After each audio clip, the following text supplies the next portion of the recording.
Yes, good morning everyone. Okay, this is a very important session और ये suddenly plan हुआ था कल रात को कि आज एक MCQ session करते हैं. टॉपिक्स के नाम सुन लीजिए ध्यान से क्योंकि इन टॉपिक्स में अमेंडमेंट्स है. वीडियो बंद मत करिएगा ये सोचकर कि मुझे तो ये टॉपिक आता है. आप प्लीज वेट करिए और देखिए चैट सेक्शन में आपके आंसर्स को मैं सुनता हूं और चेक करता हूं कि किस हद तक आप एक्चुअली में कॉन्फिडेंट है. ओपीसी सम डेफिनेशंस जो ट्रिकी डेफिनेशंस है वहां से, इनकॉर्पोरेशन एंड सेक्शन 8, ये 4 जोन से कुछ एमसीक्यू टेस्ट है. जैसे ब्लड टेस्ट सुबह सुबह होता है वैसे ही एमसीक्यू टेस्ट है. पर आज ऑफ कोर्स आप खाली पेट नहीं है. आई एम अज्यूमिंग कि ब्रेकफास्ट के बाद आए हैं. तो लेट्स स्टार्ट द क्लास. सबसे पहले जब मैं एमसीक्यू सेशंस लिया हूं मैंने और कई टॉपिक्स पे एमसीक्यू एंड रिवीजन सेशन लिया है एंड उसमें मेरा आपको यही बोलना है. एमसीक्यू के आंसर्स कॉल आउट करने के लिए मैंने यहां पे नहीं बुलाया कि इसका आंसर ये होगा उसका आंसर ये होगा. हम रिलेटेड टॉपिक्स को याद भी करेंगे. तो पीडीएफ मैंने व्हाट्सएप ग्रुप में सर्कुलेट किया है बहुत सारे ग्रुप्स में, वरना स्क्रीन के सामने भी आपके आ रहा है. तो सबसे पहले मेरा फर्स्ट एमसीक्यू चैट सेक्शन में देखते हैं लोगों के आंसर क्या है. यहां आंसर मत दीजिएगा, सब अपना अपना आंसर, एक स्कोर कार्ड भी रेडी करिए अपना internally. If you are a new student you will not understand, but देखिए बाकी लोगों का क्या हालत है यहां पर अदर्स एक स्कोर कार्ड अपना रेडी करते रहिए. रोमन 1 का क्वेश्चन 1 का आंसर क्या है? Your time starts now.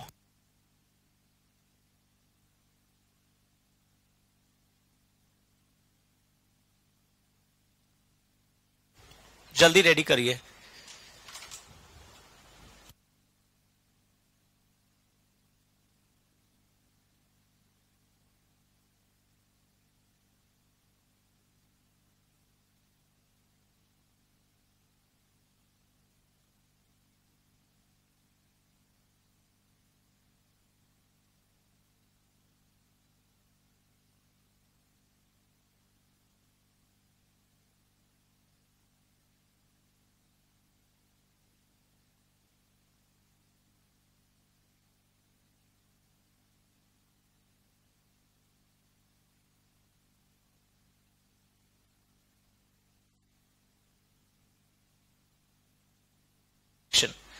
Yes, आपको शायद याद होगा ओपीसी में एक मेंबर होता है और नॉमिनी का नाम भी लिखा रहता है.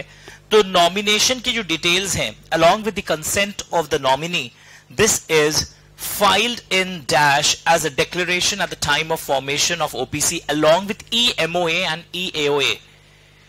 ये 23 जनवरी, प्लीज ध्यान से सुनिएगा, 23 जनवरी 2023 को एक बड़ा ये चेंज आया था. तो अगर आप मेरे पुराने वीडियो को देखेंगे, YouTube में फ्लोट होता रहता है, या आप अपने खुद के सोल्यूशन को देखेंगे, उस समय आंसर कुछ और होता था, INC 3 होता था. बट नाउ एवरीवन जिनका एग्जाम अभी है, जिनका एग्जाम कुछ महीने बाद है, everyone, Viraj, others, Naman and Fawad Khan ji, अगर आप वीडियो देख रहे हो, this is now INC 32. INC 32 is the answer. ज्यादातर लोग इंस्टीट्यूट मैट को भी दिखाएंगे मुझे और बोलेंगे INC 3 है सर, हमारे इंस्टीट्यूट मैट में INC 3 दिया हुआ है. कुछ लोगों ने मुझे वेस्टर्न पार्ट ऑफ इंडिया के यूट्यूब लिंक भेज दिए थे, सर अभी अभी क्लास हुई थी नए बैच की, वहां INC 3 किया हुआ है. It's wrong. INC 32.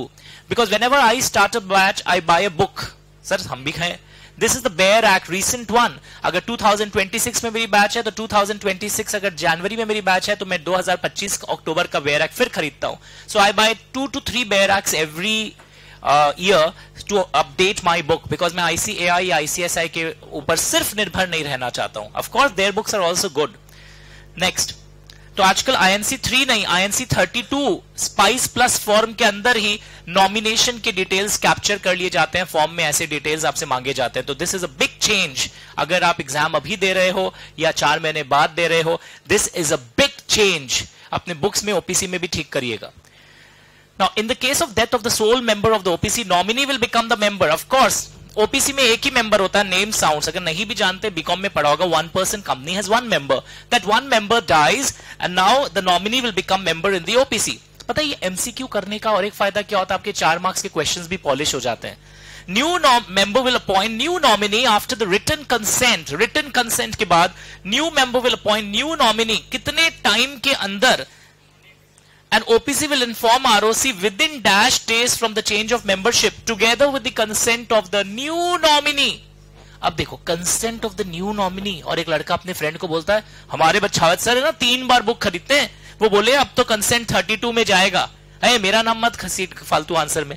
Consent formation के समय नॉमिनी का आईएनसी 32 में जा रहा है, बट चेंज ऑफ नॉमिनी और change of member, change of nominee में जब कंसेंट वापस हासिल करना पड़ता है, दैट गोज इन आईएनसी 4। अच्छा ठीक है, ये तो निकल गया।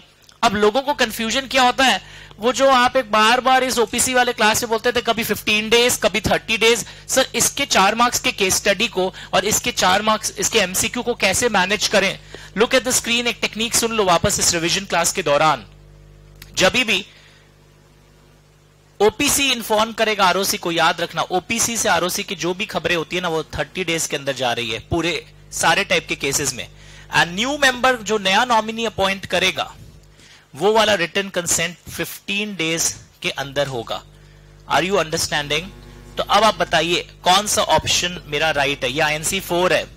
बिकॉज स्टूडेंट का टेंडेंसी क्या होता है, आधा ज्ञान सुन लेते आजकल, तो कंसेंट आईएनसी 32 में जाता है, वो है at the time of formation. तो which is the right answer? Roman 1 या ए, जो भी, यही है ना? पक्का everyone in the batch, did you understand how to manage this? मैं आपको वापस इसका थ्योरी भी दिखाता हूं ताकि आपको और एक्चुअली में आप कन्विंस्ड हो जाओ, सिर्फ मेरे बोलने पे 15, 30 आईएनसी 4 ना लिखो। Next one, a nominee can withdraw his consent, ऐसा कुछ आ रहा लिखा हुआ, by given written notice. Written notice, sir phone कर दिया था नहीं, रिटन नोटिस। मैं इनडायरेक्टली 4 मार्क के केस स्टडी को यहां पे प्लॉट किया हूं ताकि एवरेज स्टूडेंट को और उजागर कर सकूं। और ऐसे और वीडियो मैंने लिए थे, प्लेलिस्ट कॉलम देख लीजिए, फायदा हो जाएगा शायद। तो nominee can withdraw his written consent, sorry withdraw his consent by giving written notice to dash and dash. इसमें वो ओपीसी को भी देता है और उस मेंबर को भी देता है। And member shall appoint the new nominee. अब लड़का फिर उदास हो गया, अभी तो एक टेक्निक बताया, नया नॉमिनी, चेंज ऑफ नॉमिनी जब भी करना होता है, it is with in 15 days from the date of receipt of notice, full stop. Member will inform OPC about the new nominee along with the consent filed in declaration in, sir आप बोले ना 32, अरे जिद नहीं, 32 is जब formation of OPC में जब nominee appoint होता है उसका आईएनसी 32 में कैप्चर कर लिया जाता है, बट बाकी चेंजेस के लिए क्या है INC 4। For converting OPC into a public company or a private company, application is made in, एक बहुत फेमस फॉर्म नंबर था, बार बार आ रहा था, INC 6, यानी कन्वर्जन का ओपीसी से, और कई बार प्राइवेट कंपनी ओपीसी में कन्वर्ट होती है, उसके लिए भी INC 6। Understood everyone? वैसे आपको बता दूं, इसी के बाद पर एक 4 मार्क्स का क्वेश्चन भी करवा देता हूं। जब आप ओपीसी को पब्लिक या प्राइवेट में कन्वर्ट कराते हो, इसके नंबर ऑफ मेंबर्स और डायरेक्टर्स की गिनती बढ़ा लेते हो, इसका memorandum of association and articles of association को ऑल्टर कर लेते हो, और उसकी ईएमओए और ईएओए आईएनसी 6 के साथ अटैचमेंट में लगा देते हो। ये लाइन भी 23 जनवरी 2023 को चेंज हुआ था। Okay, is it okay everyone? आगे बढ़े, मैं अभी इसका राइटअप भी दिखाऊंगा आपको। चूज द करेक्ट, आ जाओ जल्दी, start reading it. OPC can be a member of any body corporate. OPC can be a member of Indian company. OPC can be a member of cooperative society. OPC cannot be a member of any company. अरे 3 prohibitions थे, एक तो OPC section 8 company के रूप में form नहीं हो सकता है, एक था OPC किसी भी बॉडी कॉर्पोरेट में इन्वेस्टमेंट नहीं कर सकता है, एक OPC NBFC एक्टिविटीज नहीं कर सकता है, एक माइनर OPC का मेंबर नहीं बन सकता है। तो आप ही बताइए, ये तीनों संभव नहीं है। तो राइट आंसर क्या है? Member cannot become a member, OPC cannot become a member of any other company. वरना हमने हमेशा सीखा था एक कंपनी और एक कंपनी की मेंबर हो ही सकती है, मार्केट में देखते हैं इस कंपनी ने उस कंपनी में इन्वेस्ट किया है, पर ओपीसी को यह सुख सुविधा अलाउड नहीं है। Question number 6, a member of OPC will appoint a new nominee. अच्छा, मेंबर करेगा within dash days of the date of receipt of resignation by the old nominee। ये सुबह से पढ़ रहे हैं, 15 days। और ओपीसी जब आरओसी को इन्फॉर्म करेगा तब कौन सा प्लॉटिंग करेंगे? 30 days। State the incorrect statement. एक मिनट, हाँ ठीक है, 30 है ना। Member of OPC will appoint a new nominee. हाँ, state the incorrect statement. A private company can be converted into OPC. हाँ, अ पब्लिक कंपनी और section 8 company can be also converted into OPC. अच्छा, OPC can be converted into a private company or public company. Sure. OPC can have more than one director. अब लोगों को इसमें मजेदार problem क्या हुआ, कुछ लोगों को ये कर इनकरेक्ट लग रहा है, डायरेक्टर्स एक से ज्यादा हो सकते हैं। सर 1 पर्सन है तो डायरेक्टर्स एक से ज्यादा कैसे होंगे, वो ही तो बताया था, डायरेक्टर्स एक से ज्यादा हो सकते हैं। तो करेक्ट स्टेटमेंट, तो इनकरेक्ट स्टेटमेंट सिर्फ ये वाला है, ये वाला इनकरेक्ट है, डायरेक्टर्स एक से ज्यादा हो सकते हैं। सच बताओ क्वेश्चन 7 में कितने लोग फंसे? कोई नहीं फंसा? अरे वाह, अब तो कोई सब फंसे, गुड, मतलब नहीं बैड, मतलब मेरा प्रेडिक्शन सही हुआ। तो डिड यू अंडरस्टैंड क्वेश्चन 7? एक क्वेश्चन 8 बना रहा हूं, यहां पे शायद प्लॉट नहीं हुआ है, क्वेश्चन 8 बनाता हूं, एक क्वेश्चन 8 बनाता हूं, अगले एडिशन में डाल दूंगा, अभी बनाता हूं ताकि मेरे ओपीसी के बहुत सारे एरियाज टच हो गए। एक बात बताओ बच्चा, अगर मैं बोलूं मैं ऑलरेडी एक जगह ओपीसी हूं, ठीक है, और एक जगह मैं नॉमिनी था, जहां मैं नॉमिनी था वो आदमी मर गया, अब वहां पे भी मैं क्या हो जाऊंगा, मेंबर हो जाऊंगा, और मैं ऑलरेडी एक जगह ओपीसी हूं, within dash days a person has to choose 1 OPC, कितने दिन के अंदर उसको, हाँ 180 दिन पर एमसीक्यू या केस स्टडी रिवॉल्व करता है कई बार। ओके, एक और क्वेश्चन, अगर ये मैं क्वेश्चन कंप्लीट नहीं किया हूं पर अगले एडिशन में इसको इंसर्ट करूंगा, तुम्हारी सोच डेवलप हो रही है। एक और क्वेश्चन मैं आपसे पूछता हूं ओपीसी से related, very famous, residential status in OPC होता है ना, जो प्रीसीडिंग फाइनेंशियल ईयर में आप इतने दिन रहे हो, तो आप यहां रेसिडेंट कब माने जाते हो ओपीसी चैप्टर के अंदर? जब आप 182 डेज रहे हो, या ग्रेटर देन 182 रहे हो, या 120 डेज और मोर रहे हो, या नन ऑफ द अबव।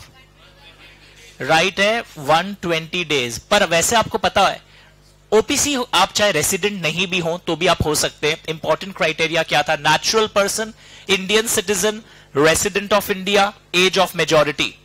तो एग्जाम में एक बात सुनो, ये लाइंस आप लिखते हो, नॉमिनी बनने के लिए भी यही गुण होना चाहिए, Indian citizen, age of majority, natural person, resident हो या नहीं हो। पर एग्जाम में एक बात आज के बाद याद रखना, रेसिडेंशियल स्टेटस का कैलकुलेशन जरूर दिखा देना, इन लोग पगले मार्क्स काट लेते हैं, थोड़ा डेफिनेशन शो कर देना कि रेसिडेंशियल यहां पे स्टेटस होता है जब 120 डेज और मोर रहते हैं, और कभी कभी हो सकता है 120 डेज नहीं हो तो भी। इन द प्रेजेंट केस इसका स्टे सपोज 116 डेज हो रहा है, दिखाओगे, वहां डेज दिया रहता है, इतना तारीख को इंडिया आया, इतना तारीख को गया, तो डेज दिखा देना 116 है, पर लिख देना even if he is not a resident in India but other parameters are satisfied, criteria are satisfied, he is considered to be a member of OPC।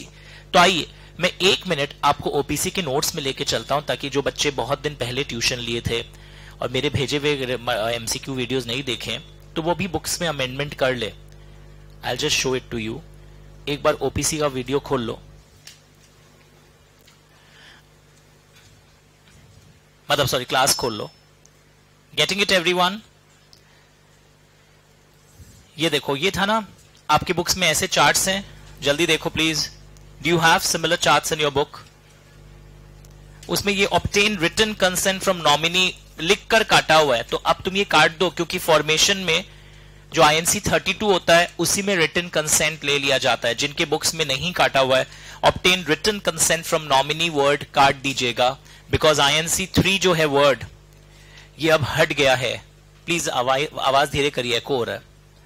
Obtain written consent from nominee INC 3 वाला line काटा हुआ है ना, check कर लीजिए। जो लोग by chance pen drive से या पहले पढ़ लिए थे 5-7 महीना पहले, ये चीज करेक्शन कर लीजिए कमिंग एग्जाम के लिए भी, और जो एग्जाम 7 महीना बाद ऑफ कोर्स उसके लिए तो होगा ही, क्योंकि ये रिटन कंसेंट आजकल कहां चला जाता है, क्योंकि ये अब मॉडिफाइड लाइंस है जो हमने क्लास में ऑलरेडी कर चुका था। That nomination along with the consent of the nominee is filed in INC 32 Spice Plus as a declaration, और साथ में EMOA EAOA जाता है। तो वीडियो रोक करके पॉज करके लाइन कॉपी कर लीजिएगा। अभी मैं पूरे क्लास के लिए रुकूंगा नहीं यहाँ पर, एक वीडियो पॉज कर लीजिएगा। कितना मिनट हुआ है क्लास को होते हुए, इन लोग लिख लीजिएगा। सम डिक्टेशन एट टाइम देख लीजिए, आफ्टर 14 मिनट्स सम डिक्लेरेशन, ऐसे लिख लीजिए, after 14 minutes pause and right. Okay, बस बार बार याद हो गया 32 प्लस। तो मैंने आपका एग्जाम का 1 मार्क इस रिवीजन क्लास में अभी ऑलरेडी बचा लिया, ऐसा और बहुत सारा बचाऊंगा। नेक्स्ट चीज यहां पर देखोगे, अगर कोई विड्रॉ करता है नॉमिनी, एक फुल पेज करिए, इनमें से एक क्वेश्चन एग्जाम में आने वाला है, इनमें से एक क्वेश्चन एग्जाम में आने वाला है। अगर नॉमिनी अपना कंसेंट विड्रॉ करता है, रिटन नोटिस ओपीसीएन मेंबर को देगा, मेंबर नया नॉमिनी 15 दिन के अंदर अपॉइंट करेगा। Member shall inform OPC about the new nomination in writing to the company, लिख करके इन्फॉर्म करेगा, along with the written consent of the new nominee which is filed in INC 4। पहले 3 बहुत बार यूज होता था, INC 4 में written consent भी जाएगा। ओके, नया नॉमिनी का written consent भी INC 4 में जा रहा है, ओपीसी जो आरओसी को इन्फॉर्म कर रहा है वो भी INC 4 में जा रहा है। Are you understanding? Member OPC को बता रहा है 15 डेज के अंदर from the date of receipt of notice, OPC ROC को बता रहा है विद इन 30 डेज। तो ये 15 और 30 45 नहीं है, सारे एक ही दिन से कैलकुलेट हो रहे हैं। अंडरस्टूड? चेंज ऑफ नॉमिनी में मेंबर खुद बदल सकता है, नॉमिनी को इन्फॉर्म करेगा और ओपीसी को इन्फॉर्म करेगा। एक चीज देख रहे हैं, ज्यादातर केस में इन्फॉर्मेशन दोनों जन को जा रहा है। ओपीसी एक सेपरेट एंटिटी है और जिसको आप चेंज कर रहे हैं या जहां आप छोड़ के जा रहे हैं वैसे भी। Member will appoint new nominee within 15 days from the date of receipt after obtaining consent on declaration in INC 4। यहां पे भी देखो कुछ डिक्टेशन मैंने दिया आपके शीट में। चेंज ऑफ नॉमिनी जब आप करते हैं तो नया नॉमिनी का written consent and should be obtain and his declaration is filed in INC 4। यानी INC 4 का इंपॉर्टेंस समझ रहे हो आप? बहुत सारे चीजें जो INC 3 और में यूज होते थे सब INC 4 में चले गए। और उसके बाद OPC is informing ROC within 30 days from the date of receiving the notice of change in INC 4 plus consent of the new nominee in the form of declaration in INC 4। तो ये चीज मैंने highlight करते हुए आज class को आगे बढ़ाया कि बार बार न्यू नॉमिनी का consent is obtained in INC 4। अच्छा, कोई मेंबर अगर डेथ हो जाए या कोई कारण से इनकेपेबल हो जाए, nominee will become the member and new member will appoint new nominee after obtaining his written consent within 15 days from the date of vacation of office. ये सारा दिख रहा है, इनमें से कुछ आने के चांसेस हैं। Be very very careful. मैं एक बार मुझसे इस शीट का फोटो मंगवा लीजिएगा, मैं ग्रुप में भी डाल दूंगा आज फिर से। चलो ले आउट। अच्छा, एक दो चीजें और, जैसे आपको पता है ना, विद इन 180 डेज उसको 2 ओपीसी में से एक ओपीसी आइडेंटिफाई करना पड़ता है। लैंग्वेज मिला? If he becomes member in 2 OPC then choose within 180 days any 1 OPC he will be choosing. कितने दिन के अंदर? 180 दिन के अंदर एक ओपीसी वो चूज करेगा। Did you understand this everyone? हाँ या ना बच्चों? 1 OPC and nominee in another OPC. If he becomes member in 2 OPCs, he can choose within 180 days any 1 OPC. और उसको फिर बताओ क्या होगा, बताइए? एक OPC चेंज उसको चूज करना ही पड़ेगा, दोनों में वो नहीं कर सकता है। और जहां वो मेंबर बन रहा है वहां पे वो एक जगह ही कंटिन्यू कर सकता है। All these things done. Layout, ये सारी बातें हम लोग ऑलरेडी चेंज कर चुके हैं, चेक कर चुके हैं। और पता है, लेआउट पुराने जमाने में क्वेश्चन था, मतलब 2-3 साल पहले, कि अगर तुम्हारा कंपनी का कैपिटल इतना है तो तुम ओपीसी नहीं बना माने जाओगे। वो सब आजकल हट गया है। चाहे तुम्हारी कंपनी का कैपिटल और टर्नओवर कितना भी हो, you can continue your OPC status. पहले क्वेश्चन आता था कि वॉलंटरी कन्वर्जन ओपीसी का अगर करवाना है, ओपीसी अगर खुद कन्वर्ट करना चाहती है, 1 साल बीत जाना चाहिए, कितना साल बीत जाना चाहिए? आजकल ऐसा कुछ भी नहीं है। Are you understanding? So this completes your OPC का revision in a very short span of time because exam पास में आते ही दिखाई देगा, पर सारे technical points हमने check कर लिए। आइए, without wasting our time and without making the class of 10 hours, हम लोग अब next topic पे जाएंगे। Section 8 कंपनी के कुछ MCQs, छोटे छोटे टॉपिक्स हैं। Section 8 कंपनी, आइए चैट सेक्शन में अपने नॉलेज को आजमाइए। कितने लोग इसमें से क्या सही जानते हैं? Choose the correct statement.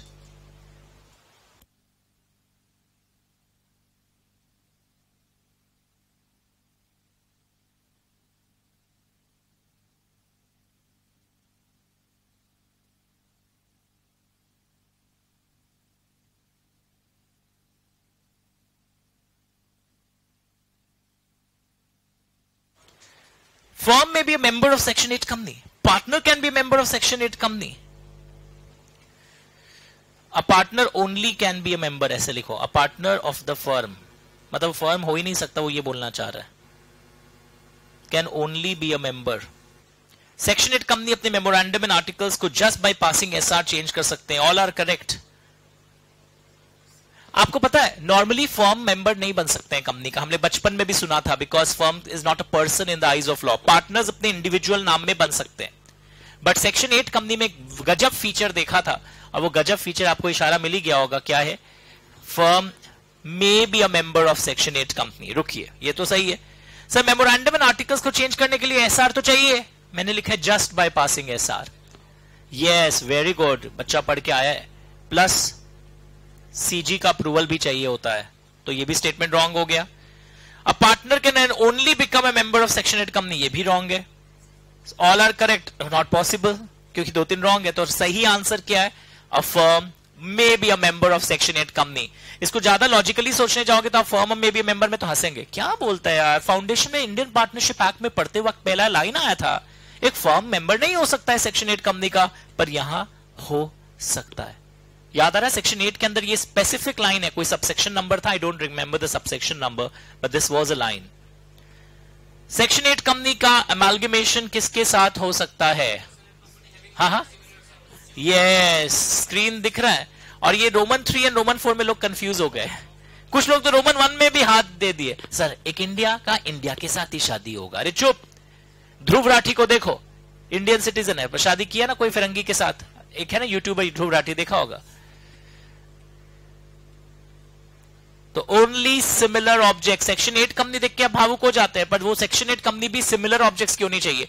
एक कंपनी है सेक्शन 8 कंपनी की, स्पोर्ट्स प्रमोशन के लिए बनी है, तो आप मेडिकल वाले सेक्शन 8 कंपनी के साथ मर्ज नहीं हो सकते। Only similar objects. Choose the correct, start reading.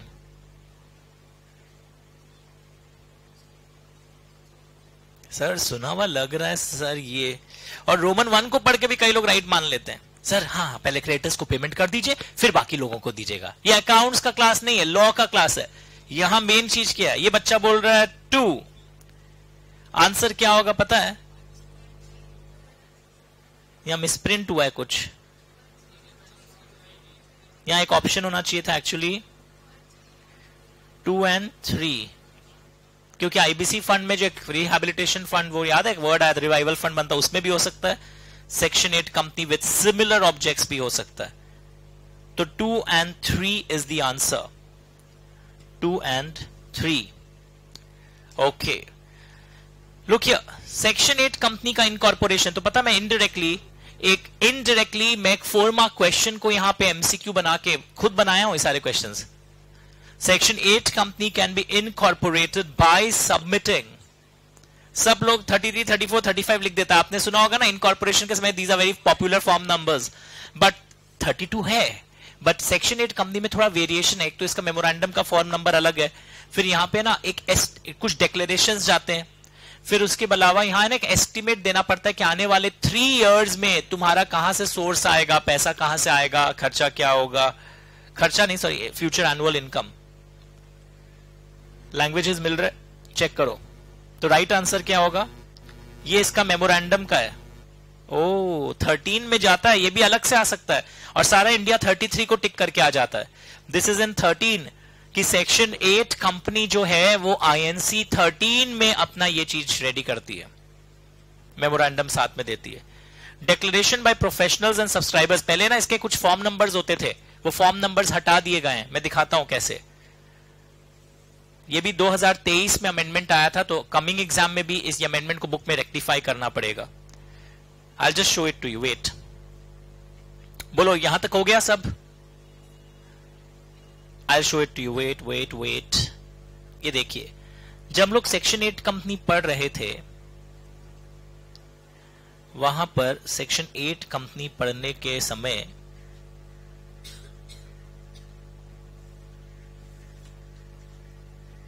क्या सेक्शन 7 कहां पर था, कितने नंबर में? यस बच्चों देखो तो, सेक्शन 8 कंपनी जहां भी आपके बुक्स में है, ये देखो, ये फॉर्म नंबर 14 एंड 15 हट गया था 23 जनवरी 2023 को। मैं फुल स्क्रीन कर देता हूं, जो बच्चे बहुत दिन से पहले पढ़ लिए थे मेरे से 4-5 महीना पहले, कमिंग एग्जाम में भी ये चेंज को आपको इनकॉर्पोरेट करना होगा। ये फॉर्म नंबर हटा है, डिक्लेरेशंस अभी भी जा रहे हैं, तो INC 14 एंड INC 15 ये वर्ड्स का अल्फाज का उपयोग नहीं करोगे। कहां है देखो, जहां पे भी सेक्शन 8 कंपनी दिया है, वीडियो पॉज कर लेना घर में करते वक्त, जहां पे भी सेक्शन 8 कंपनी दिया है ये सब थोड़े से कॉस्मेटिक चेंजेस है, इसको लेकर टेंशन में नहीं आना सर क्या क्या अमेंडमेंट हो गया हमारे कमिंग एग्जाम के लिए। कुछ नहीं, जो पढ़े हो वही है, एक दो लाइन बस चेंज हुआ है। तो ये आईएनसी 14 एंड 15 वर्ड हटा दिया और ये चीज आपने देख लिया कि इनकॉर्पोरेट में बाकी फॉर्मेलिटी सेम है। एक बार एग्जाम में ना गंदा पेपर दे दिया, हाउ टू इनकॉर्पोरेट ओपीसी, बच्चे रोने लग गए। सेम है 32, 33, 34, 35 एंड द रजिस्ट्रेशन फीस। बस पहले पुराने आंसर्स में क्या होता था, ओपीसी के इनकॉर्पोरेशन में वो कंसेंट इन आईएनसी 3 भी देना पड़ता था। अब वो भूल से भी लिखना नहीं है, क्योंकि आज के एमसीक्यू में मैंने रीइटरेट किया है, the consent is going in INC 32 itself. Are you understanding how to manage this? पक्का? तो सीए, सीएमए, सीएस बहुत इनोवेटिव एमसीक्यूज बनाए हैं, targeting all the professional courses in a very holistic manner. Please strictly follow this. Okay sir, हो गया? कहां जाऊं? बताता हूं। इनकॉर्पोरेशन के एमसीक्यूज में आते हैं। पहले एक बार एमसीक्यू नंबर 2 में आइए, इसको लेकर बहुत डिमांड आ रहा था। सेक्शन नंबर 5 है ना, एंट्रेंचमेंट क्लॉज। फवाद खान भाई कई बार मेरे को मैसेज करते थे, सर वो एंट्रेंचमेंट क्लॉज क्या है, हिंदी में सुनिए। Normally what happens, articles of association को अगर आप ऑल्टर करना चाहते हैं, special resolution in general meeting चाहिए होता है। एंड ये चीज याद रखना कि आर्टिकल्स ऑल्टर करने के समय you can not go beyond memorandum, you can not go beyond companies act. Now what is entrenchment clause? कि पर्टिकुलरली एक दो आर्टिकल्स में बहुत सारे क्लॉजेज हैं, अराउंड 90 क्लॉजेज है, तो उस पर्टिकुलर क्लॉज को चेंज करने के लिए सिर्फ एसआर से काम नहीं चलेगा। उस पर्टिकुलर क्लॉज को अगर आप चेंज करना चाहते हैं तो सपोज लिखा हुआ हो सकता है 85% vote should be in favour, 92% vote should be in favour, 90% vote should be in favour. This is entrenchment clause. Sir ये ऐसा क्यों होता है? मैंने एक प्रैक्टिकल एग्जांपल फिर से दे देता हूं।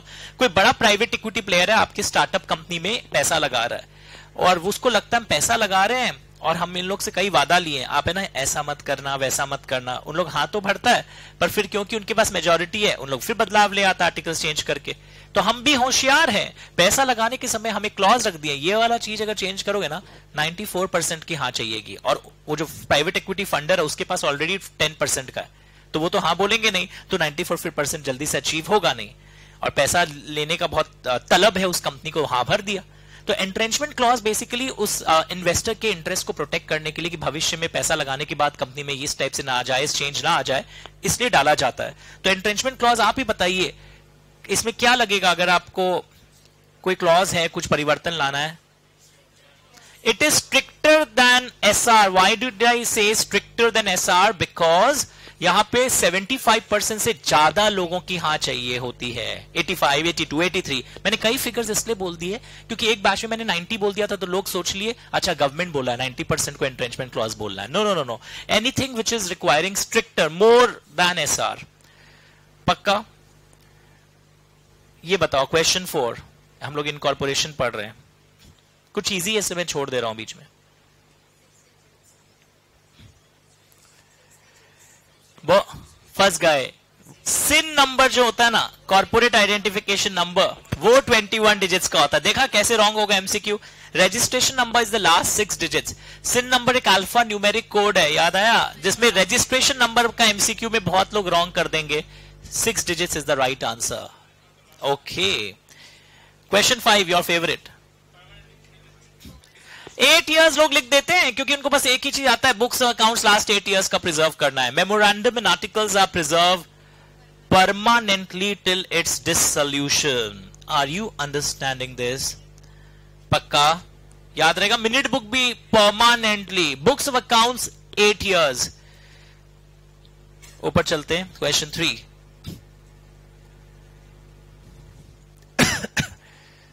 पढ़ के देखिए, start reading.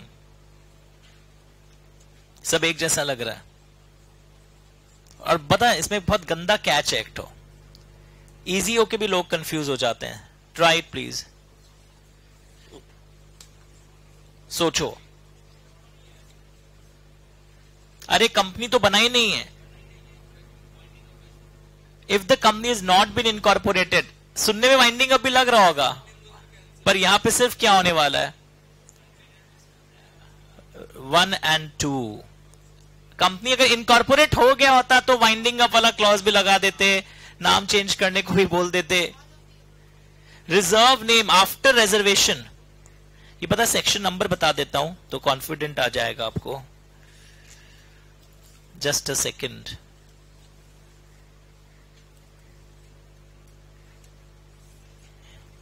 Reserve name will be cancelled and penalty which this is section 4 का clause. पेन नहीं चल रहा है. 5 का अंडरस्टूड. बहुत गंदा था ये, पर ये आप करिएगा because name has not been incorporated. वरना हम लोग सेक्शन 7 में जब सब सेक्शन 7 पढ़ते हैं ना, वहां वाइंडिंग अप भी वन ऑफ द पॉइंट्स आता है. तो दीज आर इनोवेटिव वेज. हम लोग इंटरिम पीरियड्स पे कुछ चैप्टर्स पढ़ने के बाद इस टाइप का करते रहते हैं ताकि पुराना पाप भी सारा धुल जाता है ना. आप एक बहुत अच्छे पोजीशन में है. फ्रेंड्स पूछेंगे ए ट्यूशन तो कर लिया, आता है क्या? बोलो रेडी है एग्जाम के लिए भी, बिकॉज हम लोग तैयारी शुरू से करते जा रहे हैं. आइए, लंबा सांस हो गया. क्वेश्चन 6. आओ फंसो. 6, 7 जल्दी फंसो. 6, 7, 8 जल्दी से रॉन्ग आंसर दो. सोचो सोचो. जो YouTube पर कर रहे हैं उनको भी सोचने दो.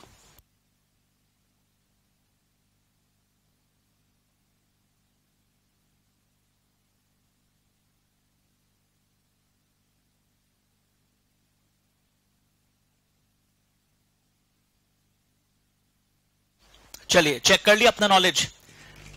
Name is reserve through spice form. Sir run mechanism use होता है ना. फर्क याद है. रिजर्व यूनिक नेम भी एक वेब बेस्ड सर्विस है, but that is when you change the name of an existing company. नया कंपनी का अपना नया नाम रिजर्व करने के लिए रन मैकेनिज्म वाला वेब सर्विस यूज नहीं होता. We have to use SPICe plus.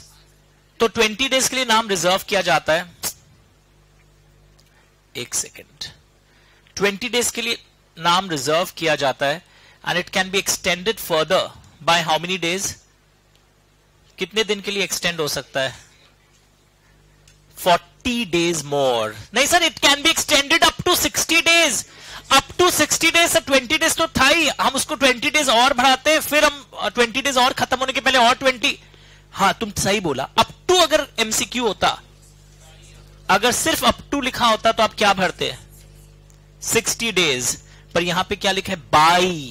By में 40 टिक करोगे. फालतू है, पेपर ब्लॉक करने का तरीका है, और एडिशनल फीस और कुछ लगता है. डिन. सर दिल है ना हमारे पास? ना ना ना, दिन का बात हो रहा है. डायरेक्टर आइडेंटिफिकेशन नंबर आप स्पाइस प्लस के थ्रू भी अप्लाई कर सकते हैं. नहीं सर, मेरे भैया बोले वो आर्टिकलशिप में DIR 3 नाम का एक फॉर्म होता है डिन नंबर के लिए. बात सही बोला तुम्हारा भैया और तुम. बट स्पाइस प्लस फॉर्म में आपको याद है बहुत सारे फैसिलिटीज है. PAN number, TAN number, provident fund, ESI, GST, professional tax, trade licence, shop establishments act के अंदर दिल्ली में. तो ये सब बहुत सारे फीचर्स होते हैं. तो डिन नंबर भी आप अप्लाई कर सकते हो स्पाइस प्लस फॉर्म के अंदर. कितने? 3 डायरेक्टर्स के लिए. 3 directors is the right answer. एक सेकेंड, स्क्रीन 10 सेकेंड के लिए गया है, मैं पेन ठीक करने की कोशिश कर रहा हूं. तो 3 को राइट कर लेना. 3 is the right answer. Did you do it? Okay.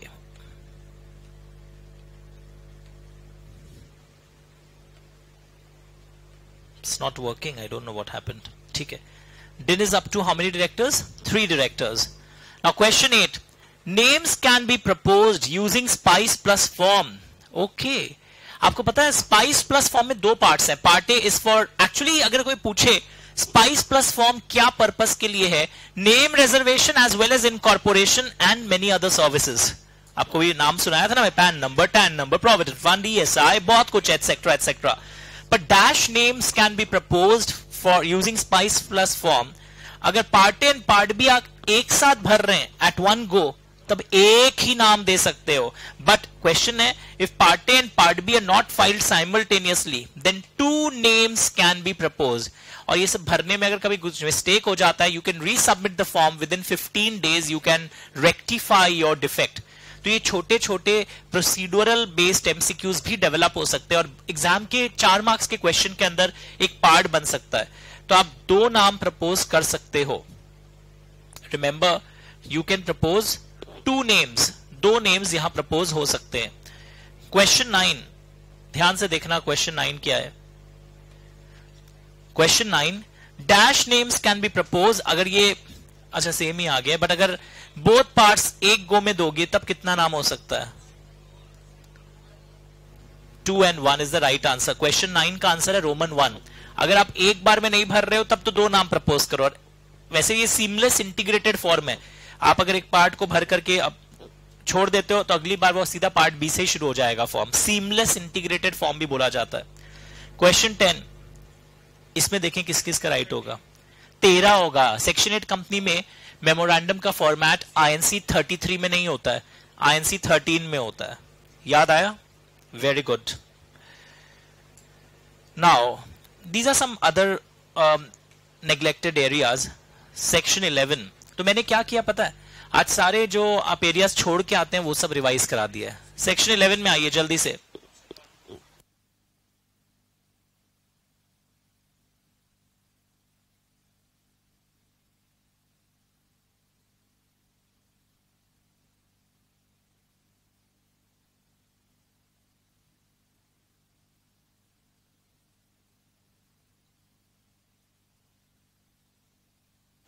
A company cannot commence its business। पता है पुराने जमाने में कॉन्सेप्ट होता था सर्टिफिकेट ऑफ कमेंसमेंट। ओके, मैं का पेन ठीक कर रहा हूं। पुराने जमाने में कॉन्सेप्ट होता था सर्टिफिकेट ऑफ कमेंसमेंट। आजकल वैसा कोई कॉन्सेप्ट नहीं है। सर्टिफिकेट ऑफ कमेंसमेंट बोल के कोई कॉन्सेप्ट आज के जमाने में नहीं होता है, पर लोग उसको सोच लेते हैं कमेंसमेंट का बात हो रहा है तो सर्टिफिकेट ऑफ कमेंसमेंट होता होगा। ऐसा बिल्कुल भी नहीं है। लैंग्वेज क्या है? A company can not commence its business और स्टार्ट एक्सरसाइजिंग बोरोइंग पावर्स, ऐसा कुछ लिखा हुआ मिला आपको? कंपनी ऐसा नहीं कर सकती है। कब नहीं कर सकती है? Layout, unless a declaration is filed by a director. और ये डिक्लेरेशन है ना INC 20A में किया जाता है। हम लोग एक टेक्निक भी सीखे थे, section 10A and form 20A। तो वहां पर एक डिक्लेरेशन डायरेक्टर्स फाइल करते हैं with in dash days from incorporation.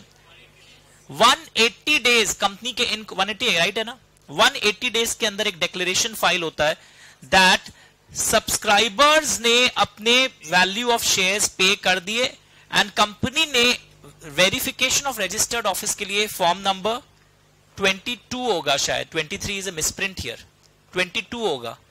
Check करिए, फुल स्क्रीन रखिएगा एक बार वापस से मेरी तरफ। मैं एक बार बैटरी चेक कर रहा हूं। 22 है ना, चेक करो। 22 होता है वेरिफिकेशन के लिए, 23 इज अ मिसप्रिंट। हम लोग यही है। I am just trying to rectify the pen. Apple pencil is not working.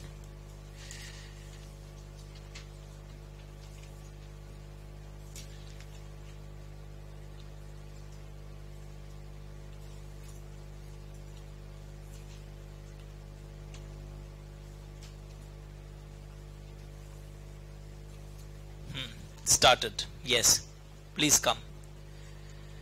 22 है ना? अरे तुम लोग को मिला ही नहीं? हाँ हाँ 22 होगा, लिख लो। हाँ हाँ उस सेक्शन 12 का हम पता है मेरे को, 22 हम तो ऐसे खुलवाया था। Okay, look at the screens everyone. तो INC ये जो है कि कमेंसमेंट करने के पहले, अच्छा ये क्वेश्चन एक अलग नाम से भी आता है एग्जाम में, कंपनी बोरोइंग पावर्स भी एक्सरसाइज करना शुरू नहीं कर सकता है। Company can not start exercising is borrowing powers unless director declaration दे दे 180 दिन के अंदर from the date of incorporation that subscribers ने अपना पेड अप कर दिया value and verification of registered office के लिए फॉर्म 22 ही होना चाहिए। वहां 22 लिखा है, कुछ नहीं लिखा है ना, 22 ही होगा। हाँ हाँ सेक्शन 12 लिखा हुआ है, फॉर्म 23 लिखा हुआ है, 22 कर देना। क्वेश्चन 12 नहीं कराऊंगा, बहुत सिंपल है। 13 देखो तो कितने लोग को याद है? लेआउट या 13 कितने लोग को याद है? ब्राइटनेस बढ़ा दीजिएगा प्लीज डीके जी, बहुत खराब आ रहा है। हाँ, लिक्विडेटर्स के प्रति इनकी लाइबिलिटी अनलिमिटेड होती है। 14 बताइए।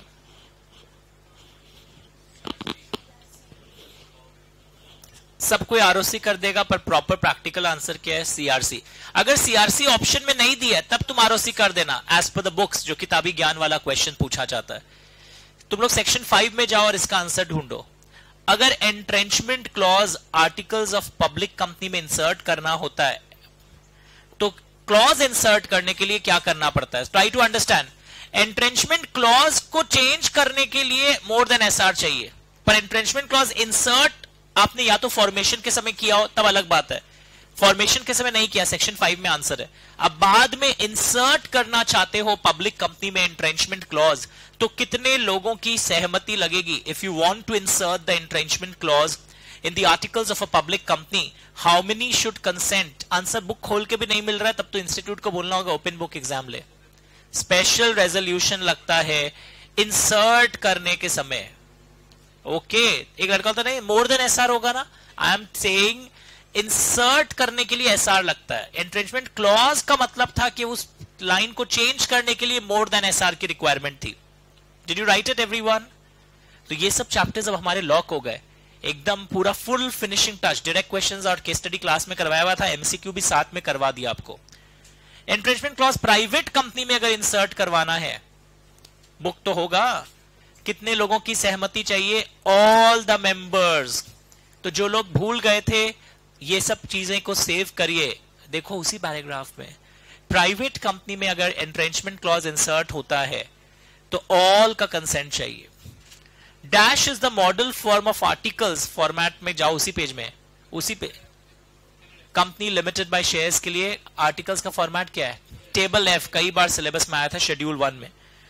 आईएनसी 20A आज ही पढ़े थे, सेक्शन 10A में आईएनसी 20A पढ़े थे कि डायरेक्टर्स 180 दिन के अंदर डिक्लेरेशन देते हैं कि सब्सक्राइबर्स ने पे कर दिया हो, कितना %?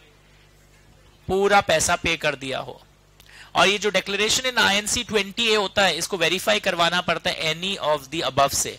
तो इनडायरेक्टली मैंने सेक्शन 10A जो एक नेग्लेक्टेड जोन था वो भी आपको अभी अभी करवा दिया है। Are you understanding everyone?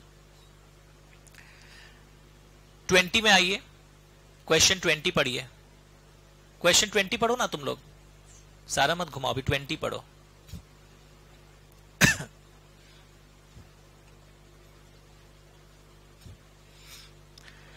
Articles of association में लिखा है that X will be CS of the company for first 3 years, पर अचानक हटा दिया 1 साल बाद, तो वो सीएस कोई रिमेडी ले सकता है क्या? कोई रिमेडी नहीं ले सकता है, वो मांगेगा compensation as well as reappointment and none of the above. आपको याद दिला दूं, articles create relationship between company and outside members. Articles एक कंपनी एंड थर्ड पार्टी के बीच में रिश्ता नहीं क्रिएट करता है, वो मेंबर्स का आपस में रिश्ता क्रिएट करता है। It does not create relationship with the outsider. अगर एक्स के साथ कंपनी का एक प्रॉपर कॉन्ट्रैक्ट हुआ होता और कंपनी इसका premature termination without any justifiable ground किया होता तो कंपनसेशन की नौबत आती। यहां पे as the question reads, articles provide that X will be CS of the company for first 3 years but he was removed after 1 year। It has no remedy against the company. X का कोई remedy company के against में नहीं है। Are you understanding this? रुकिए, मैं चाहूंगा एक बार मैं आर्टिकल्स वाले चैप्टर में चलता हूं आपके साथ। सेक्शन 5 वाला जो चैप्टर था, कोई घर जाके आज वापस इस एमसीक्यू को देख लेता ना, ये चैप्टर्स आपके सॉलिड है। जहां हम लोग आर्टिकल्स का चैप्टर पढ़ते थे वहां एक क्वेश्चन भी बहुत फेमस था, मेमोरेंडम एंड आर्टिकल्स का क्या रेलेवेंस है कंपनी की तरफ, मेमोरेंडम एंड आर्टिकल्स का क्या रेलेवेंस है मेंबर्स की तरफ? याद आ रहा है आपको ये सब चीज? Doctrine of ultra vires, doctrine, कई चैप्टर्स हम लोग पढ़े थे। ये डॉक्ट्रिन ऑफ अल्ट्रा वायर्स और ये सब चीजें ना फाउंडेशन में भी था, इंटर में भी है, तो एक बार उसको इग्नोर मत करिएगा। अगर आपने वीडियोस नहीं देखा है डॉक्ट्रिन्स वाले क्लास की तो एक बार फास्ट फॉरवर्ड करके देख लीजिएगा। तो relevance of the memorandum and articles to the members, इसमें एक लाइंस है देखो, each member is bound by the clauses of memorandum as originally made and altered from time to time. Since articles constitute a binding contract of the company towards its members in their capacity as members, members can bring an action against the company for infringement by it of the memorandum. Company is bound to individual members in their rights as members. As between members also, each member is bound by the articles to other members. But it does not mean कि memorandum and articles कोई express contract amongst members बनाता है। कोई express contract company और member के बीच में नहीं होता है, बट ये माना जाता है कि they are bound, implied contract है। कोई एक्सप्रेस कॉन्ट्रैक्ट कंपनी और मेंबर्स के बीच में भी आर्टिकल्स नहीं बनाता है। पढ़ा ना? क्यों पढ़ा है? कुछ रीजन था। सबसे पहले मैंने एक क्वेश्चन छोड़ के आया था जहां पे मैंने बोला था इजी है, कर लेना।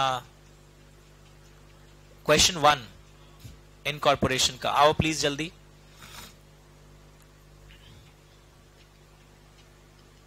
Choose the correct, full page, sorry उल्टा होगा क्वेश्चन। Choose the incorrect.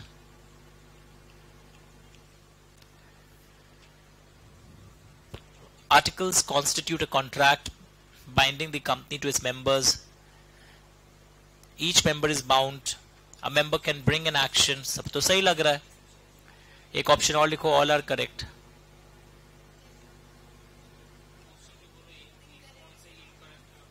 बताओ। ऑप्शन 4 अभी पढ़ाया है इसीलिए। They create an express contract amongst members. कोई एक्सप्रेस कॉन्ट्रैक्ट नहीं है, this is incorrect. It do not create an express contract. अभी इसलिए मैंने आपको लिटरेचर एस्पेक्ट पढ़ाया, प्रोविजन पढ़ा दिया कि कोई express contract, memorandum and articles भी मेंबर्स के बीच में आपस में एक्सप्रेस कॉन्ट्रैक्ट नहीं बनाते। Did you understand? तो हमने इनकॉर्पोरेशन के क्वेश्चंस, जहां पे एक अच्छा फाइन क्वेश्चन और किया था आज हम लोगों ने, नाम रिजर्व हुआ है, अभी कंपनी बनानी है, तो वाइंडिंग अप ऑप्शन में कैसे जनरेट होगा? कंपनी अगर बन जाती है फॉल्स इंफॉर्मेशन देकर, तब 447 वाला फाइन भी पिक्चर में आता है, एंड फिर आपका मेमोरेंडम आर्टिकल्स चेंज करने के बाद लायबिलिटी ऑफ मेंबर्स अनलिमिटेड घोषित कर दिया जाता है, वाइंडिंग अप किया जा सकता है। याद आ रहा है ये सब पॉइंट्स? सेक्शन 7 के अंदर एक बहुत फेमस टॉपिक था। सर कौन सा आप बोल रहे हैं? 1 मिनट दिखा देता हूं, बाई चांस सेम अगर एग्जाम में आ जाएगा तो आपका ब्लॉक हो जाएगा if you haven't revised today with me. इधर देखो, ये बहुत फेमस है, look at the screens. Section 7 का सबसेक्शन 7, अगर पता चल जाता है कंपनी फॉल्स इंफॉर्मेशन देकर बनी है, कई बार आरटीपी में भी आया हुआ है, एनसीएलटी क्या क्या ऑर्डर्स पास कर सकता है? Changes in memorandum articles in public interest, in the interest of company, liability of members unlimited घोषित कर देगा, removal of the name of the company, ये भूल जाते हैं हम लोग, रजिस्टर ऑफ कंपनी से रिमूवल ऑफ द नेम कर देगा, वाइंडिंग अप का ऑर्डर पास कर देगा, and such orders as it thinks fit. However, reasonable opportunity of being heard will be given before passing such orders. Are you understanding everyone? बोलो बच्चों। Very good. तो बहुत कुछ आज हम लोगों ने सीखा है, lot of things we have done.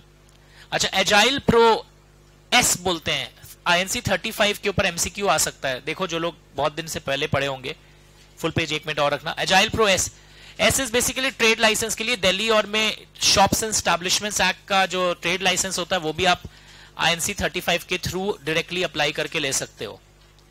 Agile pro S, कई लोगों के बुक्स में agile pro S word missing है। एस वर्ड लगा दीजिएगा अगर आपका कभी वीडियो क्लास में मिस हुआ है। ब्रैकेट में दिल्ली लिख दिया मैंने। जैसे प्रोफेशनल टैक्स में भी हम लोग पढ़ते थे महाराष्ट्र, धीरे धीरे सभी स्टेट्स में चालू हो जाएंगे, ऑलरेडी शायद हो गए 1-2 में और सर्टिफिकेट ऑफ इनकॉर्पोरेशन का form number is INC 11। Please check कर लीजिए जिनका ये वाला मिस हुआ है, वीडियो रोककर बहुत दिन पहले ट्यूशन लिया था और आपकी एग्जाम अगर 1.5-2 महीना बाद है। Shops and establishments act Delhi bracket में लिखा। एक और चीज यहां पे भी करेक्शन देखो, ओपीसी में आजकल INC 3 नहीं जाता है, तो वो हमने ठीक कर दिया। फुल पेज कर दे रहा हूं एक बार, जिन जिन को चेंजेस लाना है चेंज ले आइए। अगर आपने वीडियो क्लास में ये पॉइंट्स ठीक से ऑब्जर्व नहीं किए थे तो अब देख लीजिए। INC 3 हटा दिया है। इंस्टेड ऑफ सेक्शन 33, सेक्शन 8 में INC 13 जाता है। साथ में estimate of future annual income and expenditure for the next 3 years भी जाता है। Sources of income and expenditure specify किया जाता है। और INC 14 एंड 15 रिमूव हो गया है, आज पढ़ा दिया था, वहां भी करें, डबल एंट्री करवा रहा हूं। कोई अगर उस पेज में कर लिया तो इस पेज में भी उसका रिफ्लेक्ट हो जाना चाहिए। अगर आपकी वीडियो बची हुई है पेन ड्राइव में, आप बाद में कर लीजिएगा, but if someone is already done और एग्जाम 1.5-2 महीना बाद है, प्लीज INC 3 को हटा दीजिएगा। नमन, विराज एंड अदर्स, लक्षित पुगलिया एंड एवरीवन जो भी वीडियो को देख रहा हो, पॉज करके आप इसको रेक्टिफाई कर लीजिएगा। Layout DK ji. So this completes, और ये फीस देकर आप एक्सटेंड एक बार में 40 डेज कर सकते हो या आप 2020 देकर भी करवा सकते हो। ये सब भी हमने कर लिया। आइए last discussion for today, very interesting discussion. Layout कर दिया। डेफिनेशंस है ना, लोग छोड़ देते हैं और हर बार कंपल्सरी पार्ट में कई डेफिनेशंस एग्जाम में पूछते हैं। तो आइए आजमाइए अपने दिमाग को। जल्दी से फुल पेज करो, 2 मिनट बच्चों को पढ़ने दीजिए। ये तीनों ही क्वेश्चंस धाकड़ हैं, बहुत फेमस क्वेश्चंस है एमसीक्यू लेवल के। Start reading.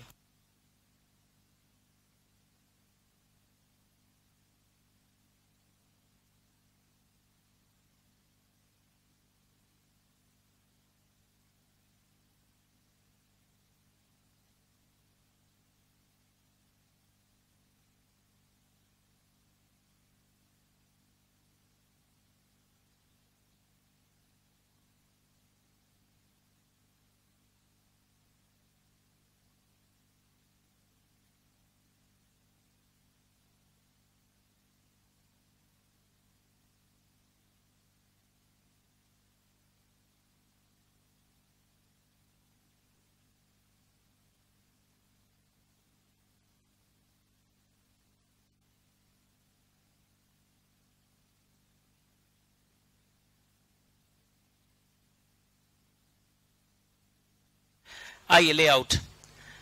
सबसे पहले, बहुत दिन हो गया होगा ना, भूल गए आप लोग पढ़ते पढ़ते। लिस्टेड कंपनी का मतलब नॉर्मली क्या होता है? सर आपके सिक्योरिटीज लिस्टेड हैं स्टॉक एक्सचेंज में, बट फिर एक लिस्ट दिया हुआ था, कुछ कुछ केसेस में आप लिस्टेड कंपनी नहीं माने जाएंगे। सर कौन से केस में मैं लिस्टेड कंपनी नहीं माना जाऊंगा? अगर एक पब्लिक कंपनी है और उसने क्या अपने सिर्फ only non convertible preference shares list करवाया है, रॉन्ग आंसर है। ऑन प्राइवेट प्लेसमेंट बेसिस, मैंने आपको बैकग्राउंड दिया था, पब्लिक इशू का ऑपोजिट होता है प्राइवेट प्लेसमेंट, जहां हम आम जनता के पास नहीं जाते, सेक्शन 42 के कई बारीकियों को कंप्लाई करते हुए आगे जाते हैं। तो what is this? Private placement basis पर यह किया जा रहा है। अगर सिर्फ non convertible preference shares, next item बताओ, या एक ऐसी पब्लिक कंपनी जो सिर्फ नॉन कन्वर्टिबल, पढ़ो पेज तो खोलो, सब भूल गए। एक मिनट, राठी जी बोलेंगे। Non convertible preference shares, next item क्या है? नॉन कन्वर्टिबल डिबेंचर्स सिर्फ लिस्ट करवाया है, वो भी on a private placement basis. लोगों का प्रॉब्लम क्या होता है पता है? हाँ सर वो पब्लिक कंपनी नहीं आएगी जिसका सिर्फ non convertible preference shares listed है। पूरा रॉन्ग। एग्जाम में आएगा उसका non convertible preference shares listed है, उसका पब्लिक इशू आया था, तब वो लिस्टेड ही माना जाएगा। वो कब नहीं माना जाता? Did you understand? Private placement basis. मैं बार बार बोल रहा हूं, लिस्टेड कंपनी का डेफिनेशन से कुछ हलचल मचने वाला है।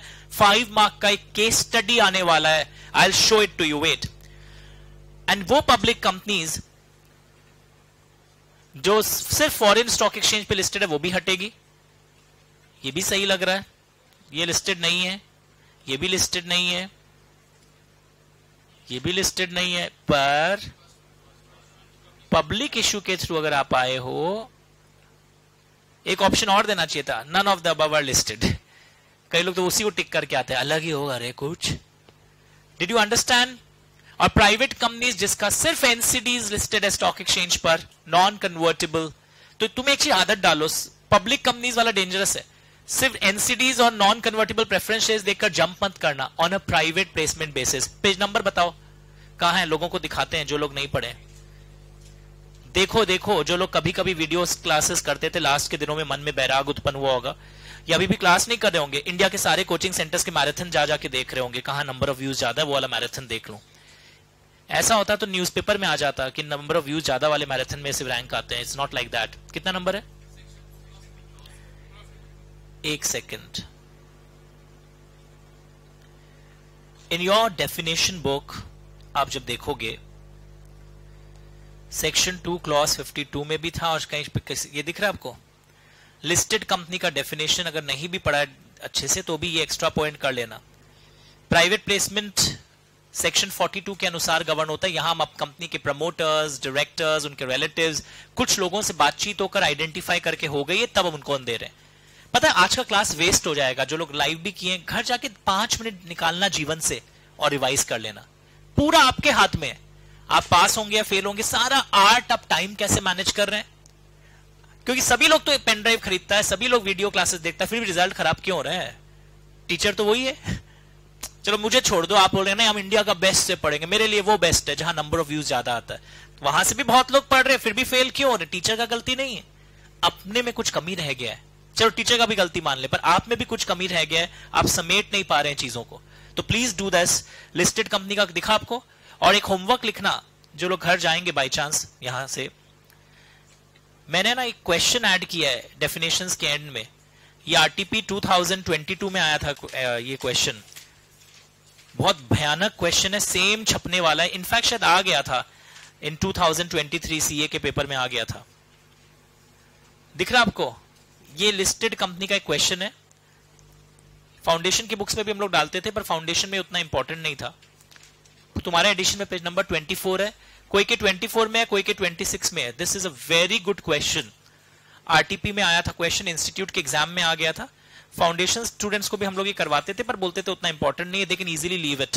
24 एंड 26 पेज नंबर्स नीचे हैं, 24 या 26 दिख रहा आपको ऐसे कुछ, पेज नंबर 24 26 या मिला, तुम्हारे 24 में है, मिला। वेरी इंपॉर्टेंट, ये based on listed company and holding and subsidiary, सब टाइप का इन्वॉल्वमेंट है इसमें, मिक्स कर दिया है, क्लब कचौड़ी दिया है। Please do it, please do it. तो वेरी इंपॉर्टेंट क्लासेस आज स्पेशली अचानक प्लान हुआ। Look at the screen, which of the following is not a KMP? इनमें से कुछ बोल रहा है, डीके जी जाइए। Which is not a KMP, इनमें से कौन सा केएमपी नहीं है?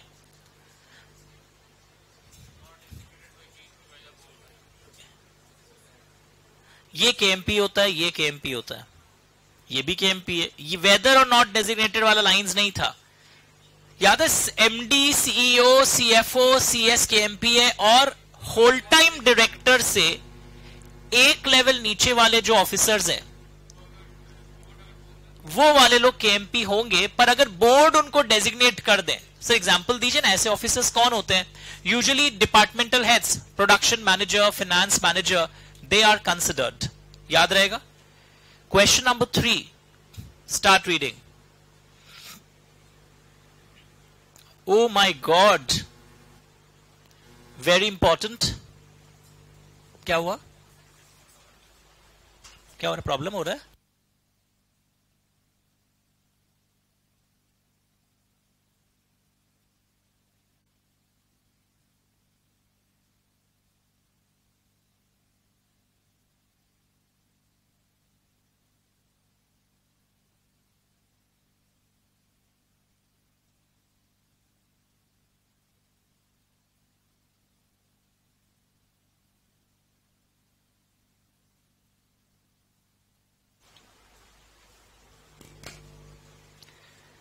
Out of the following, which is not a related party? Out of the following, which is not a related party? क्या related party नहीं माना जाएगा? चेक करिए।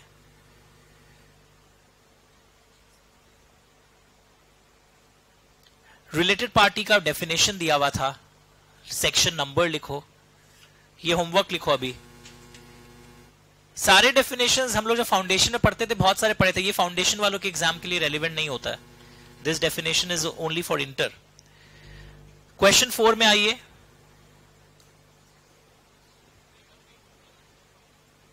क्वेश्चन 4, पहले 4 में आओ। रिलेटेड पार्टी वाला डेफिनेशन खोलोगे तब आपको पता चलेगा कि क्या रिलेटेड पार्टी में नहीं आता है।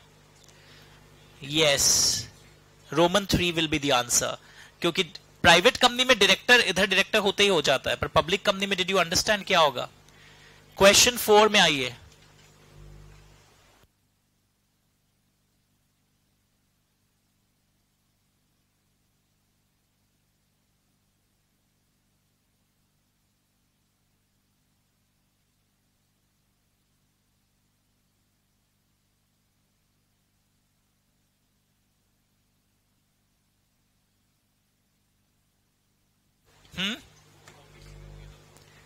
स्टेट द इनकरेक्ट स्टेटमेंट, कौन सा इनकरेक्ट है?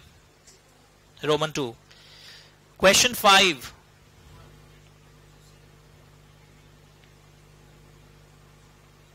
मजेदार है। क्वेश्चन 5 क्या है? एसोसिएट कंपनीज सिग्निफिकेंट इन्फ्लुएंस, सोचना भी पड़ रहा है आपको। रोमन 1, ये और भी कुछ ऑप्शन दिया है। Oh, both A and B is the right answer. सब लोग क्या करेगा बताओ? सिर्फ 20% मेरी तरह देख के कर देगा। दोनों राइट है ना? नहीं, कॉम्पोजिशन नहीं होगा। कॉम्पोजिशन तो होल्डिंग सब्सिडरी में होता था। आज ये क्लास जरूर करना जो लोग को थोड़ा सा धीरे याद होता है। देखो, पांचों उंगलियां बराबर नहीं होती। कुछ बच्चे कृष होते हैं, कुछ कृष्णा होते हैं, और कुछ नहीं होते। जो एकदम नहीं पढ़ रहे हैं उनका केस खराब है। जो क्लास में आ रहे हैं रेगुलरली, भूल जा रहे हैं, नॉर्मल है। It's normal with everyone. 6 number, no. Roman 4, company and members भी होता है, इंटर से भी होता है, एक्सप्रेस कॉन्ट्रैक्ट नहीं होता है, but there is a sort of relationship. Question 7 and question 8 तो आपको आता ही है। 7 में आ जाओ। क्वेश्चन 7,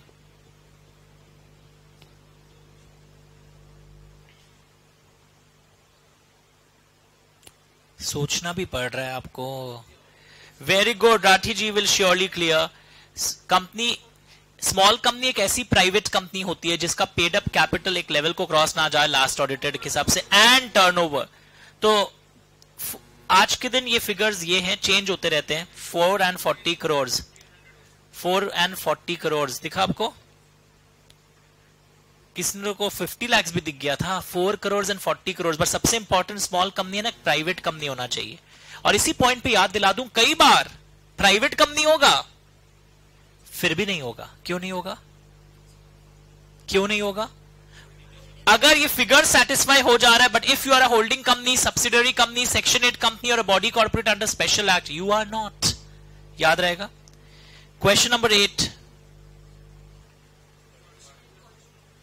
क्वेश्चन नंबर 9, जल्दी आइए, ये लास्ट है।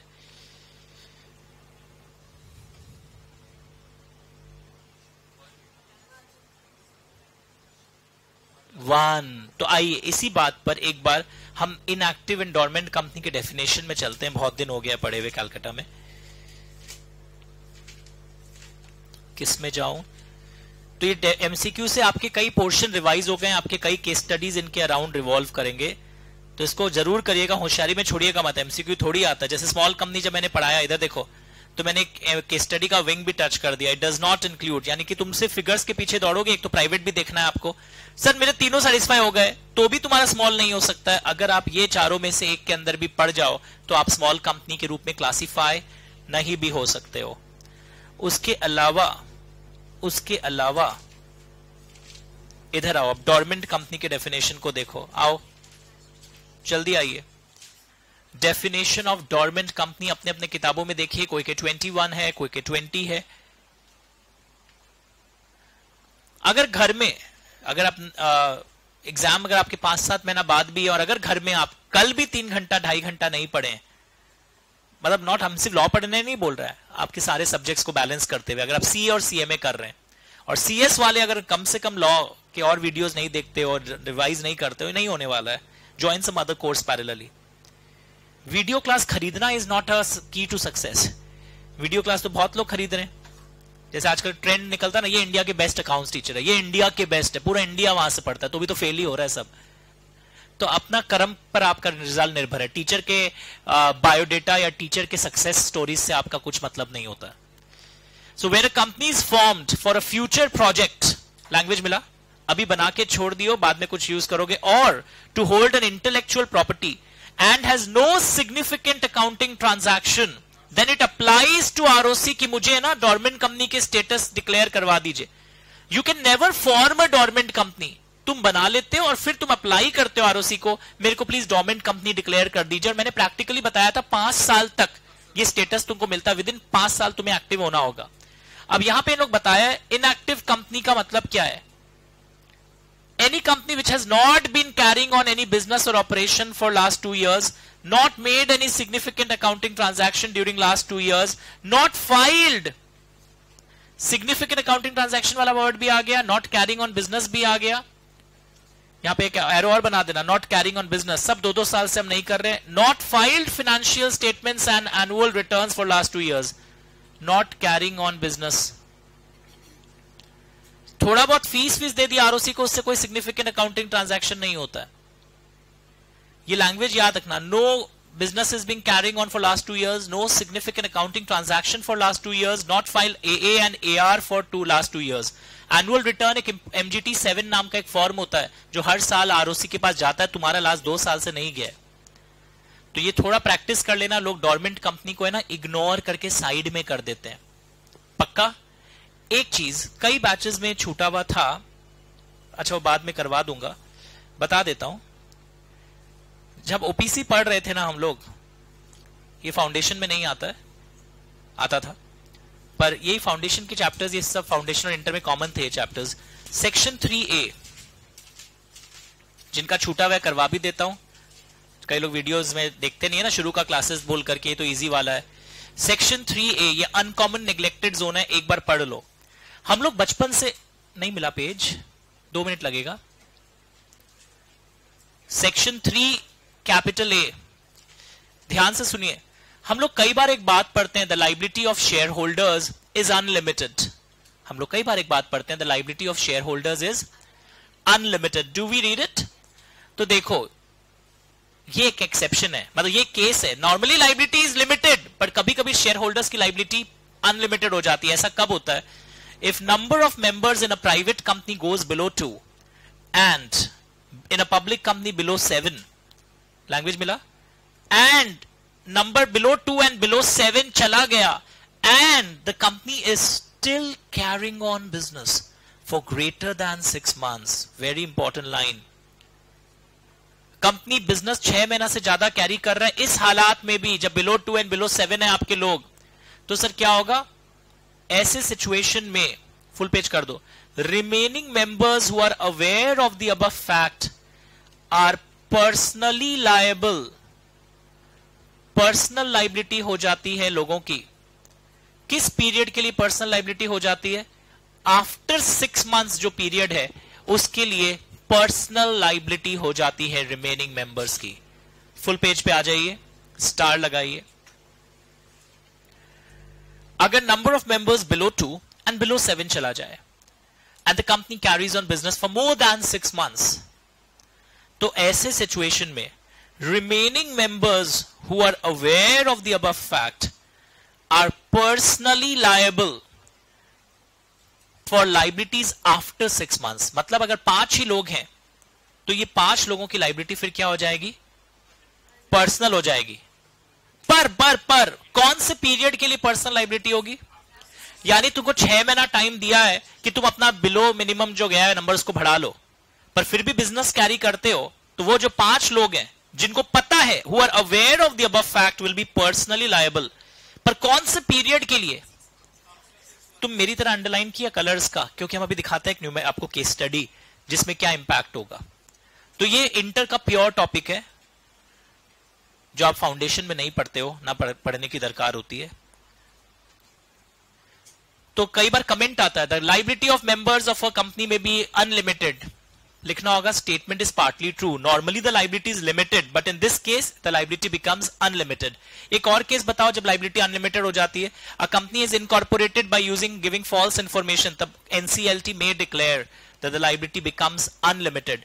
ये सब एक्सेप्शन स्टैट्यूट में है कि कभी कभी कॉर्पोरेट व्हील लिफ्ट होकर लायबिलिटी को अनलिमिटेड घोषित कर दिया जाता है।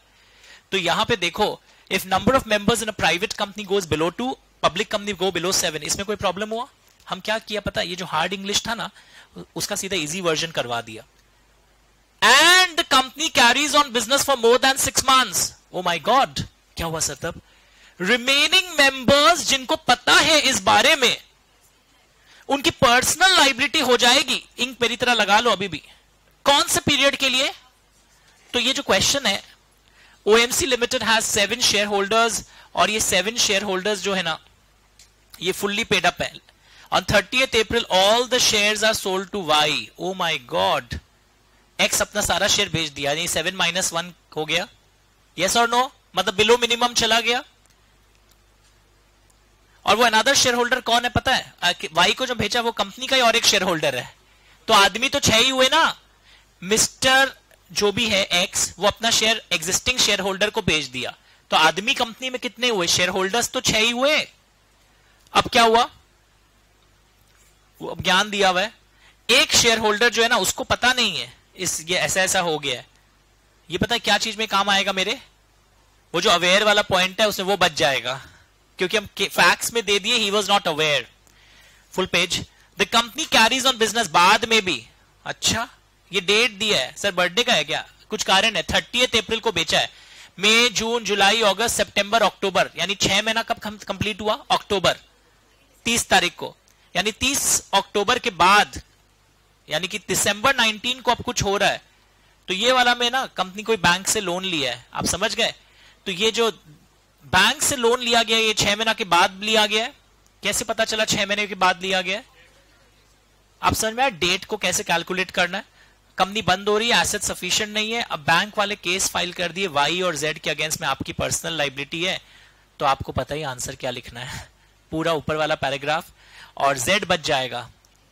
Z will be lucky, Y he was not aware, और वाई फंस जाएगा, बाकी शेयर होल्डर्स भी फंसेंगे।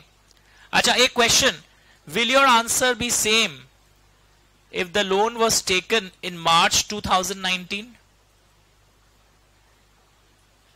कंपनी नहीं, कंपनी विल बी लायबल, तब पर्सनल लाइबिलिटी नहीं है। पर्सनल लाइबिलिटी कब अराइज होती है Rathi ji? For the liabilities after 6 month, जो नए लाइबिलिटी 6 महीना के बाद एमर्ज किए हैं।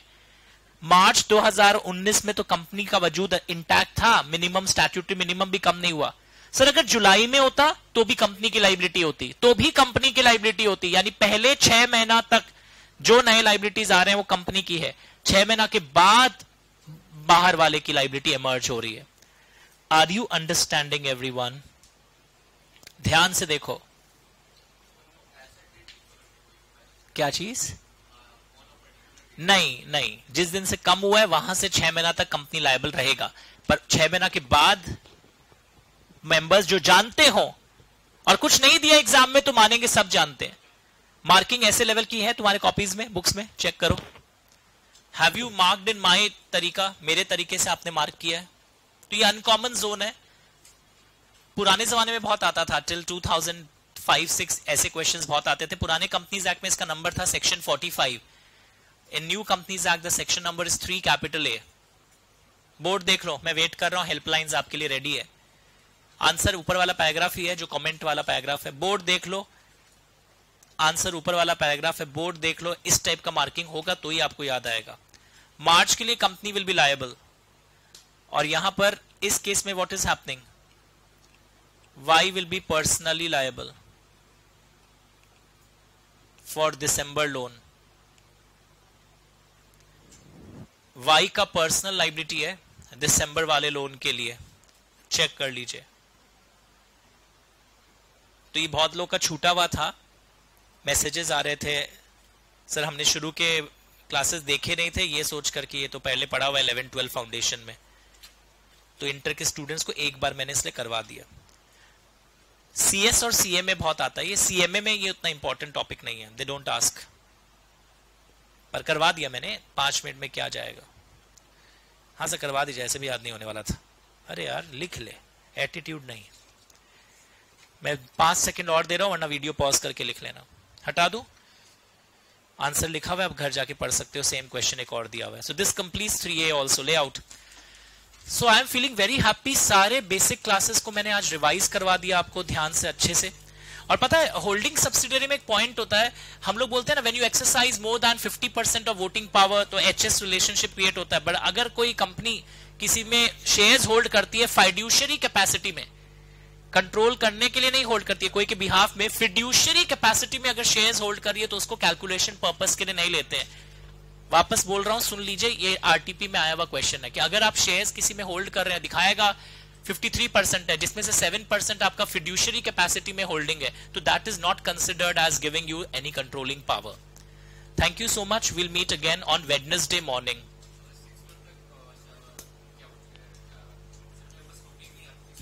चालू है वीडियो? हाँ एक क्वेश्चन, हाँ